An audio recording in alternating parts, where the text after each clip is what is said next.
Hello everyone and welcome back to my channel. My name is Andrea and today I'm going to take you to Afghanistan.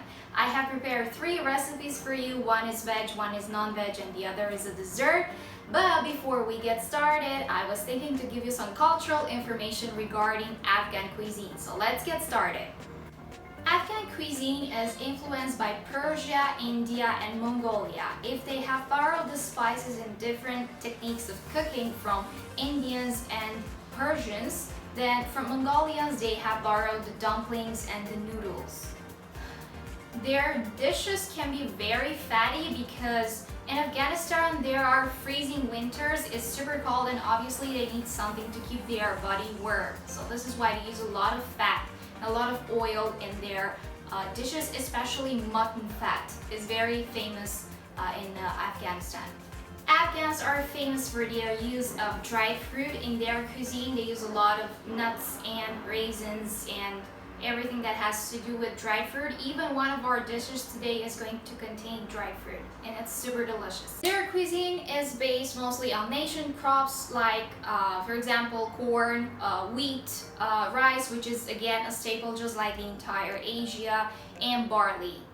And as a side dish you will get either rice or flatbread, just like in most of the South Asian countries. So now that you know a little bit about the Afghan cuisine, I would suggest let's go ahead and get started. We will start with the first recipe, which is the non-veg recipe. We're going to prepare Afghanistan's national dish, which is called as Kabuli Pulao. Kabuli Pulao is a dish containing rice, chicken, and dried fruit, and it's super delicious. The combination between textures is amazing.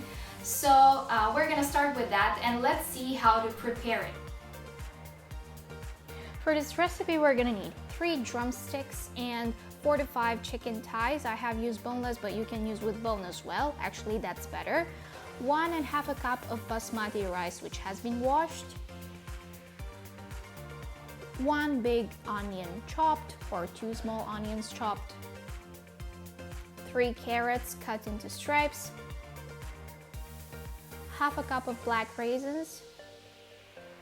1/4 cup of almonds cut lengthwise, and some spices. I have 1 teaspoon of cumin here, 1 teaspoon of cardamom powder, and 1/4 teaspoon of black pepper. I'm gonna start preparing the topping now. So for the topping, we're gonna heat some vegetable oil in a pan and we're gonna cook the carrot for about 2 minutes. After 2 minutes, it looks like this. It has to be nicely softened. Then I'm gonna add the raisins, cook for 1 more minute.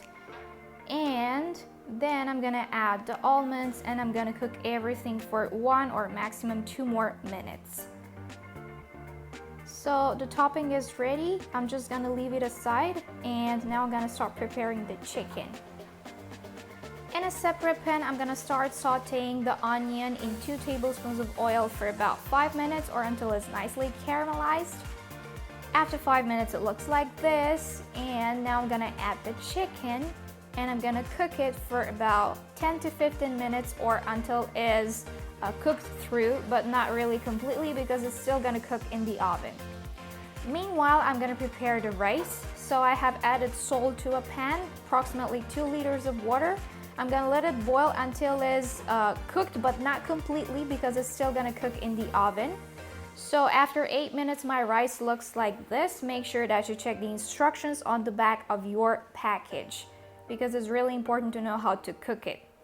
Now I have removed the chicken from the pan and I'm adding the rice. I'm gonna mix everything well together with the onion and the juices. Then I have added the spices, mix everything well, and now I'm gonna add the chicken on top. It's really important for them not to mix together. And I'm gonna cook everything for about 15 minutes in the oven with the lid on. After 15 minutes, it's ready. I have my chicken and rice here. I have my topping. Now let's go ahead and settle this. So this is the final result. I have added the chicken, then I have added the rice, and on the top the topping. Super delicious. I cannot describe it. It's awesome. So now I'm gonna start with a veg recipe. We're gonna prepare something called as Bolani. Bolani is a flatbread stuffed with potatoes usually and spring onions in Afghanistan. But today I have decided to change it a little bit because I'm not really fond of the combination between potatoes and bread. So I chose to fill the flatbread with lentils because in some parts of Afghanistan you can find this a version of Bolani too. So let's get started.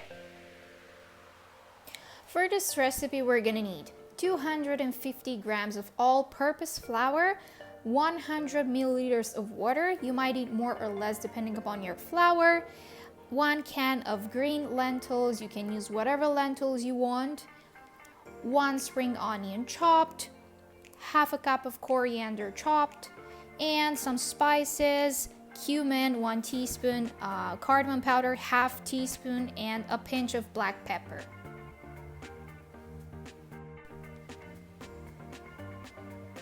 I'm gonna start preparing the dough. So I have mixed the flour together with a little bit of salt, add as per your taste, and then I'm gonna gradually add the water until a soft dough is formed. Mix it well until you get everything incorporated. So my dough is ready. I didn't knead it too much because we don't want to develop the gluten. Now I'm gonna let it rest for at least 20 minutes, and meanwhile I'm gonna prepare the stuffing. So for the stuffing, we're gonna need 1 tablespoon of oil in a pan. Then we're gonna add the spring onions, mix everything well for a minute maximum, then add the lentils, and then add a little bit of salt and the spices, and mix everything well for maximum 1 more minute. We just want to gather all the aromas together, and at the end the coriander. So now my dough is ready. I'm gonna start preparing the bolanis. I'm gonna cut the dough into 6 equal pieces. It's okay if you want to make them bigger or smaller, it's fine. They are still gonna be delicious. You can test different sizes if you want. So now I'm gonna start to roll them out in a big circle.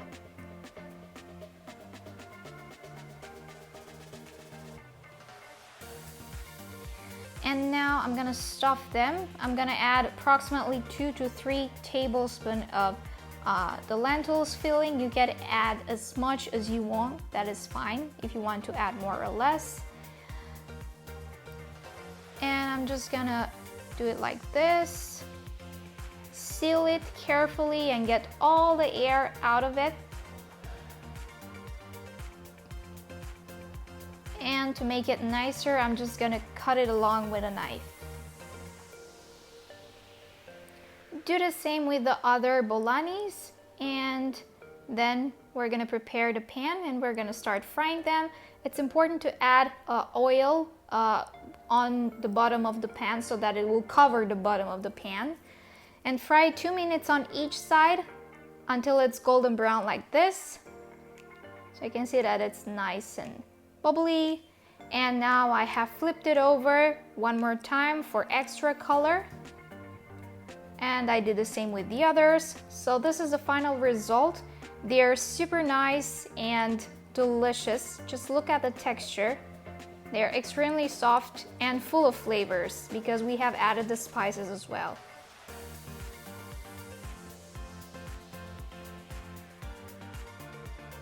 So now that we're done with the dishes, we're gonna prepare the dessert, which is called as Pira, which basically means sweet milk.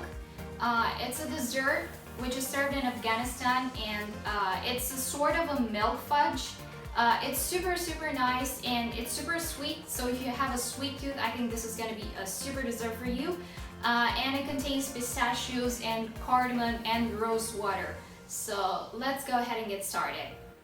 For this recipe, we're gonna need 1½ cup of milk powder, 1 cup of sugar, 1 cup of water, 2 tablespoons of pistachios powder, 2 tablespoons of pistachios chopped, 3 tablespoons of walnuts chopped, and 1 teaspoon of cardamom powder. So I'm gonna start preparing the sugar syrup first. For the sugar syrup, we're gonna add the water and the sugar to a pan. We're gonna let it simmer for about 10 minutes. And the moment it starts leaving trails like this, then you should turn off the heat because that means it's ready. If you leave it more than that, it's gonna get very, very hard. So I'm gonna transfer it to a bowl, and now I'm gonna start adding the milk powder gradually until I cannot mix it anymore. So it depends a lot on the quality of the milk powder and on the texture of the sugar syrup.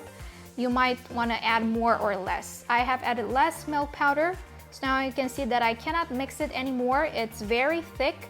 This is the moment to stop and add the chopped walnuts, a little bit of cardamom, and some rose water if you want. I have transferred everything to a tray lined with baking sheet and a little bit of oil so that it won't stick.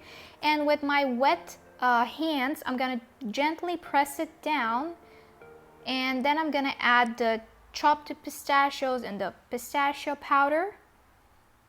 And I'm gonna let it sit for 20 minutes. After 20 minutes, it looks like this. It's super nice and soft and delicious. So that's it, guys. Thank you very much for watching one more time, and see you once again next time with another episode and with another country. Bye-bye.